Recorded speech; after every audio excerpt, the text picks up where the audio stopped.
xarit yi amatuñu mbégte ñëwaat ci Seneweb TV ak Seneweb.com ñëw fii ci Le Soleil pour rencontrer un grand monsieur du journalisme en général nekk koo xam ne aussi làmb ji xam mu di Abdoulaye Dembélé ñu bàyyi la nga nuyu ñuy seetaan Seneweb. Abdoulaye waaw maa leen di ziar di nuyu téléspectateur Seneweb bi yëpp di la wax ni dalal jàmm. Merci beaucoup, c'est un plaisir.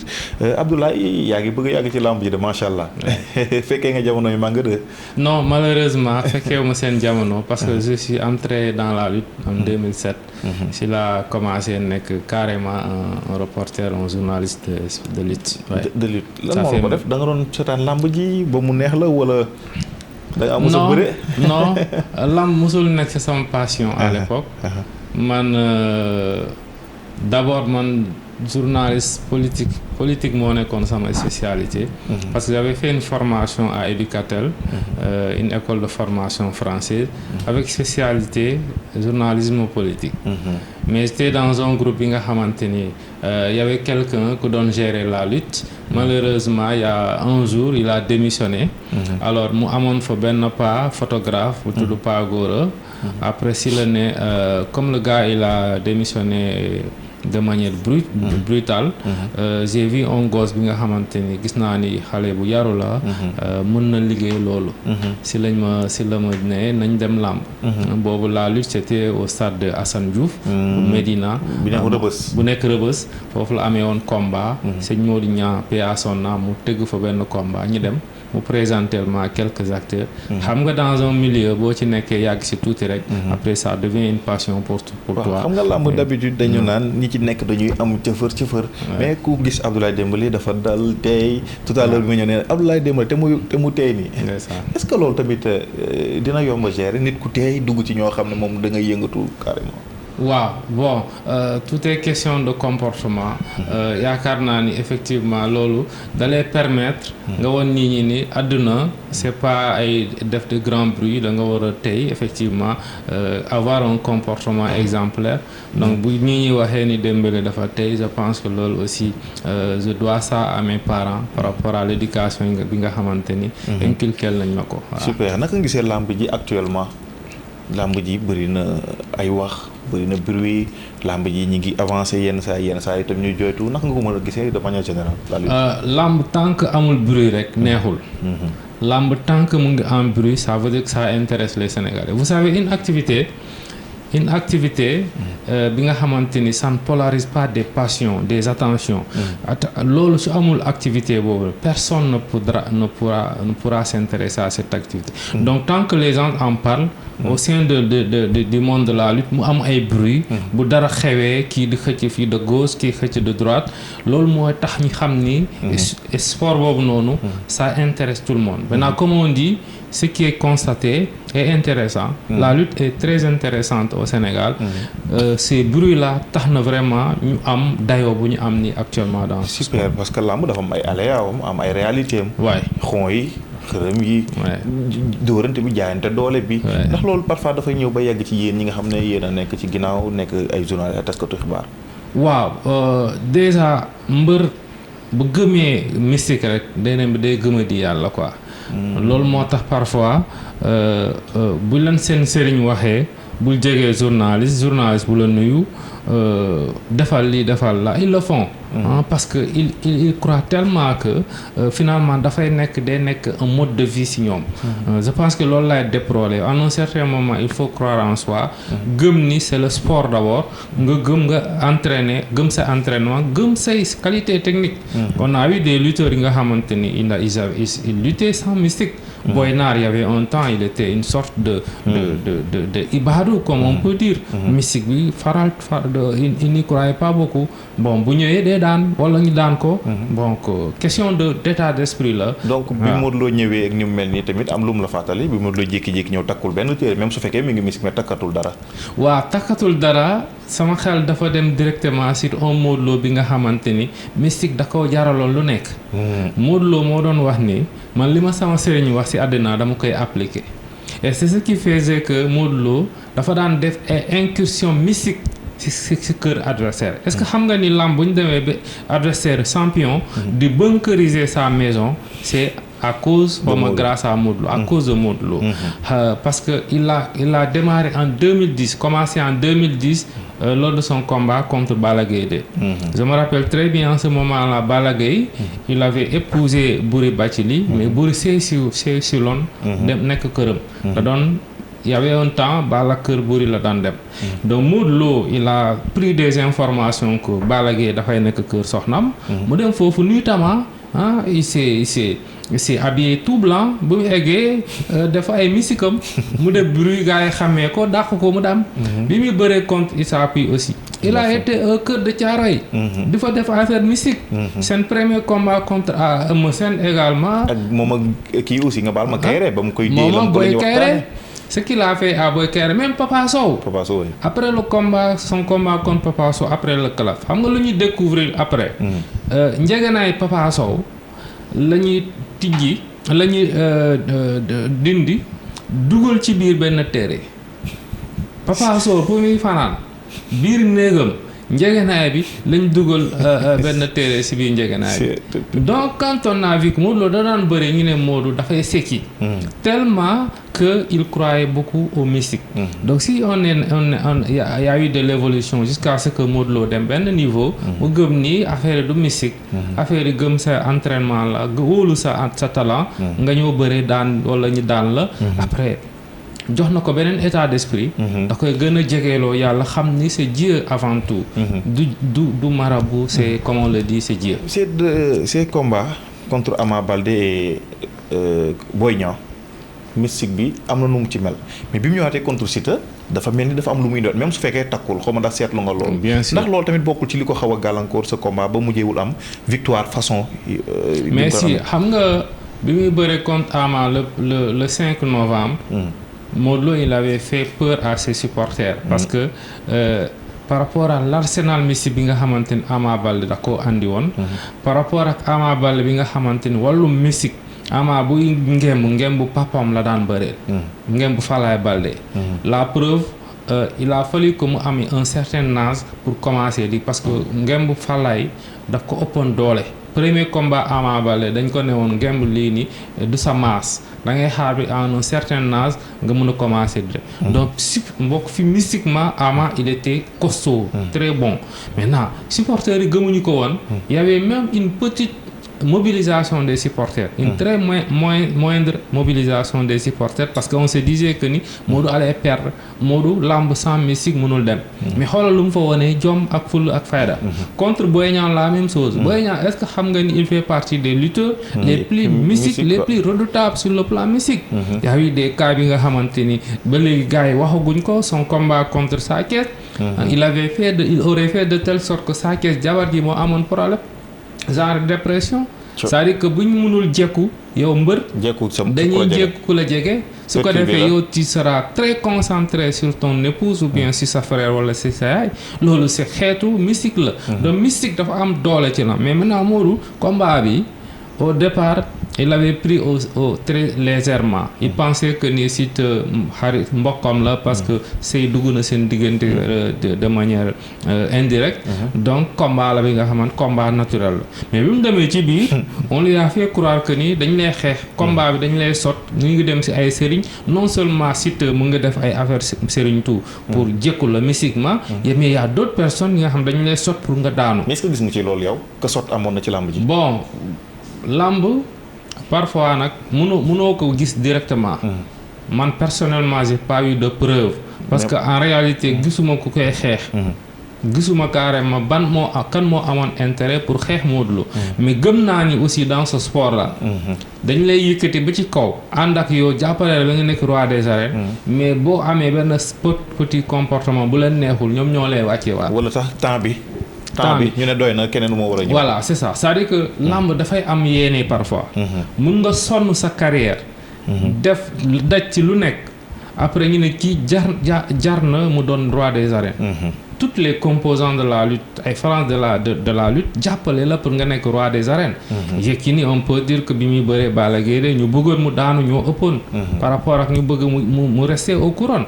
à la couronne. maintenant aussi il y a quelque chose c'est que lamb bu fekkente ni le lutteur le roi des arènes dafa déclarer damay dem bàyyi yóbbaale couronne bi. ak lu lamb duñ ko nangu. bu ñu sentir ni que toi tu veux quitter avec la couronne de roi des arènes lañ lay xeex nga bañ ko yóbbaale. parce que la couronne moom mooy l'enjeu suprême dans ce sport là. Tant qu'il y a on parle de roi des arènes. On a beaucoup plus d'enjeux. Moo tax quand le CNG a tout le temps refusé d'accepter notre croix des arènes, notre titre de roi des arènes, mais on lui a dit non. Les acteurs de la lutte, les composants ont combattu le CNG pour qu'on puisse reconnaître de manière globale ce titre-là. Donc parce que xam nañ ni quand il y a un enjeu national, un enjeu suprême dans la lutte, autour de la couronne des arènes, lamb dafay gën a am doole, dafay polariser beaucoup plus. Et coowal empereur bi dans tout ça parce que ñi naan empereur ñi naan roi. Est-ce que loolu tamit c'est une bonne chose pour la lutte wala dañoo war a conserver empereur ne kii mooy roi mais kii mooy empereur aussi tamit bu ñu demee ba tamit xam kan moo nekk ci collu bi aussi. Roi des arènes moom mooy titre suprême. Empereur bi. c'est une création bi nga xamante ne bi mu duggee ci làmb am na lu mu indi comme plus-value. mooy empereur de la lutte am na lu mu indi comme plus-value. lu mu indi comme plus-value. indi na beneen titre. Parce que ñun fekkewuñu ko. Mais autant on parlait de Prince des Arènes avec Double Less. On parlait de l'enfant série de la Médina avec Mame Gorgui Ndiaye. On parlait du lion de Diender avec l'autre là. J'ai oublié son nom, lion de Diender. Moom aussi Mbaye Dia Diop. Qui était le lion de Diender, entre autres. Donc ces titres-là ont toujours existé dans ce monde. Maintenant, l'empereur des arènes, Yékini à un certain moment demoon nañ ko bi mu daanee di daan en tant que roi des arènes, dem nañu naan ko yow yaay empereur maintenant. Donc empereur bi en principe c'était un titre suprême de la lutte sénégalaise. C'est-à-dire que loolu moo nekkoon un titre le roi des arènes qui confirme encore beaucoup plus de temps ñu ne ko yaay empereur. Maintenant Aziz Ndiaye ak Albourakh Even daaw ils ont créé un titre d'empereur de la lutte, mais le roi des arènes c'est le titre suprême. Man nag mon principe c'est que pour man dañoo war a organiser de telle sorte que pour nga bëre ak roi des arènes da ngay nekk d'abord un empereur. Donc empereur ngay jaar après nga mën a comme ça va être un titre un vice titre royal. Voilà mu comme ça champion vice champion mu daal di nekk foofu noonu quoi. Kon je pense que ni le combat Balla Gaye Modou Lô s'impose encore. waaw sur le plan sportif. C'est un combat avec plein d'enjeux parce que dafay doon un combat bi nga xamante on mettra sur la table deux titres. Le titre d'empereur et le titre de roi des arènes. Ku jël loolu yëpp tu deviendras un super roi ou bien un super empereur. Mais loolu yëpp c'est pour neexal lamb la. loolu yëpp c'est pour indi de la plus-value. Xam nga tout le temps depuis des années depuis 1984. On parle le titre de roi des arènes. Bu ñu demee ba indi. Super roi ak super empereur. loolu dafay gën a màggal làmb da koy gën a jox dayoo. gën a jox importance te loolu mun na faire récolter beaucoup de sponsors. Revenons sur le combat Modou Lô Siteu 4 appuis am na épaule sampu na mais taxul jël am foofu noonu par avertissement le Modou Lô gagné ki am moo di Siteu naka nga mën a jàngatee épaule bi mu samp 4 appuis am ci ginnaaw saako yi. man bi épaule bi ñu naan épaule jël la. Il s'est trouvé que man à mon niveau personnellement dama revisiter les textes des règlements généraux de la lutte. Dans les règlements généraux, il y a nulle part où on a mis chute par les épaules. Parce que il y a 7 chutes dans le verdict ou bien dans les règlements du CNG. Dañ la ne bopp, le dos, 4 appuis. Le postérieur par disqualification moins 5 avertissements etc. Mais amul fenn wala bu ñu la daane de manière nette. Mais arbitre yi après ils m'ont dit c'est-à-dire que dans la chute bi nga xam ne dañ naan terrasser l'adversaire ñoom dañ ko modifier à leur niveau ba ñu ne am na terrassement 1 terrassement 2 terrassement 3 terre 3 boobu noonu si lañ ne chute par le postérieur lii yëpp ci la bokk ba ci épaule.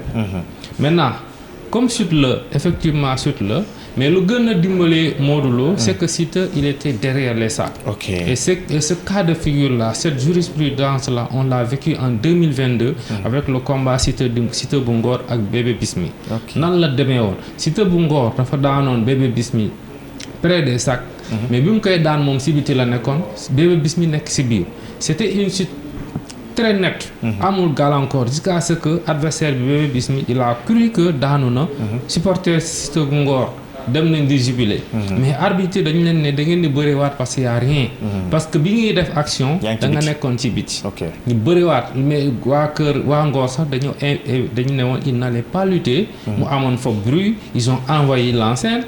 te le combat on a failli déclarer un sans verdict. parce que le règlement dit que bu ñu envahiree l'enceinte pendant un certain temps au-delà de 15 minutes dañuy annuler l'événement ça devient un sans verdict mais heureusement son staff convaincre nañ ko xamal ne lii règlement la il faut faire appliquer le règlement après mu ñëwaat ñu bëre ba leneen xew kon mun nañ jàpp ne loolu moo tax Modou Lo amul défaite ci kanamu Siteu moo taxoon arbitre validé wu ko. waaw bi ñu demee sax ci VAR.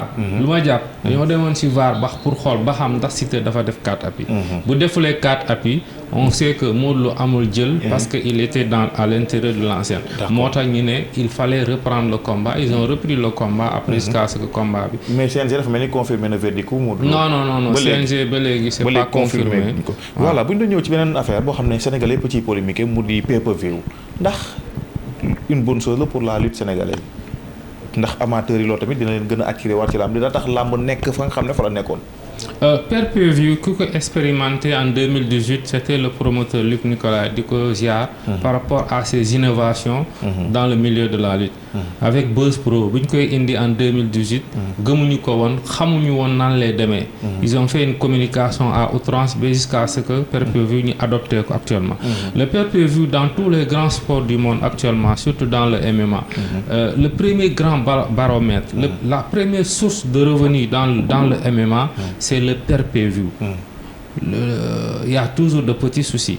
Mais le pay-per-view bi mu ñëwee dafa ñëw dans un contexte bi nga xamante ne les sponsors avaient fui la lutte sénégalaise. Il y avait plus de sponsors, les promoteurs avaient tous arrêté. Il y avait que Pape Abdou Fall à l'époque qui organisait des événements. Parce qu'il y avait pas de rentabilité. Il n'y avait pas de retour d'investissement avec les promoteurs. Mais ils ont dit, puisqu'on n'a plus de sponsors, les sponsors qu'on avait dans la lutte, c'était des sponsors sociaux. C'est-à-dire que nous avons EDK, nous avons Dembélé, nous avons Kenen, qui a un produit, nous avons la sponsoriser, mais comme nous avons pour nous dimbaler là-dessus. Donc il n'y avait plus de sponsors. Le pay-per-view est venu, il permet aux promoteurs Luc Nicolaï de récolter plus de 100 millions. Effectivement. Plus de 100 millions, ça paye pratiquement le cachet des 2 lutteurs. Parce que ce combat au Balaguer, il avait relativement 50 millions. Gris Bordeaux il avait presque 60 millions. Donc pay-per-view fait ñoom ñaar seen cachet en dehors des recettes des billetteries il avait un petit peu quelques petits sponsors sociaux ñoo jàppale ko moom muy génn si moo tax après les promoteurs ils ont beaucoup investi dans le pay-per-view qui actuellement amul promoteur beaucoup de l'utiliser parce que c'est la première source de revenus ou bien de rentabilisation. C'est une bonne chose pour la lutte sénégalaise. C'est une bonne chose d'autant plus que ça fait que promoteurs yi dañuy gën a sakkan ils vont organiser sans perdre. Donc loolu mooy lamb parce que lamb on veut que les jeunes luttent. Il y a combien de licenciés? Il y avait un temps tous les lutteurs fuyaient le pays. Parce que il y a une vague d'émigration où les gens sont partis aux États-Unis, en France, et cela a fait qu'on a perdu nos plus meilleurs techniciens des arènes sénégalaises. Pape Morlo, Bruce Lee, Super Diamono, Mitra, Boynar, tous ces champions de qualité avaient fui le pays parce que ils ne parvenaient plus à lutter. Mais quand le pay-per-view est venu en 2018, da ngay gis mbër di signer jusqu'à 2 à 3 à 4 combats. Loolu lan moo koy indi parce que les promoteurs se retrouvent dans leur investissement. Super. Modou Lo est roi actuellement. Reug Reug mooy champion du monde MMA ndax combat bu taxaw war a taxaw la. Modou Lo ak. Reug Reug. Modou Lo ak Reug Reug. Reug Reug il doit lutter contre Boy Niang le 1er janvier. su bu génnee ci combat boobu noonu. amul dara luy tax Modou Lo éviter ko. ce serait un combat très logique. mais il faudrait que Reug Reug mu génne ci combat bi parce que il a un adversaire très redoutable. et je le disais avant-hier. au moment où Boy Niang prépare Reug Reug. Reug Reug se focalise fait focus sur le MMA ou le Francis Ngannou. il oublie qu'il a un combat capital au Sénégal. il oublie que l'exploit qu'il a réalisé contre Malikin en Thaïlande fait que désormais toutes ces sorties polariseront toutes les attentions. Même sur le plan international, les gens vont veiller sur son événement bi nga xam am na ko Sénégal. Donc il a intérêt à gagner ce combat. S'il terrasse Boy Niang, inéluctablement, ce serait le meilleur combat que nous, les acteurs de la lutte, on va communiquer pour que combat boobu taxaw. voilà jërëjëf Abdoulaye Dembélé maa ngi lay sant di la gërëm ñu bàyyi la nga tàggatoo ñu dem seetaan Seneweb. waaw maa leen di remercier aussi ci déplacement bi. jërëjëf di leen wax ni voilà merci pour beneen yoon. jërëjëf Abdoulaye Dembélé merci à Modou Diakhaté. lii laa bëggoon voilà lii laa bëggoon j'ai un grand frère notre chef de service. Samba Omar Fall. il a sorti cet ouvrage là qui s'appelle voilà Rupture Promesse de Samba Omar Fall. Troisième alternance démocratique au Sénégal. Donc c'est un journaliste qui l'a écrit.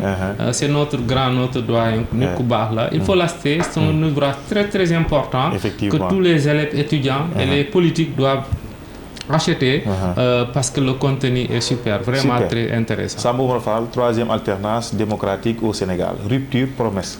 Merci beaucoup dem leen ngeen jëndi ko merci beaucoup. jërëjëf Abdoulaye Dembélé merci à Modou Diakhaté ci ginnaaw jërë ngeen jëf ba beneen yoon.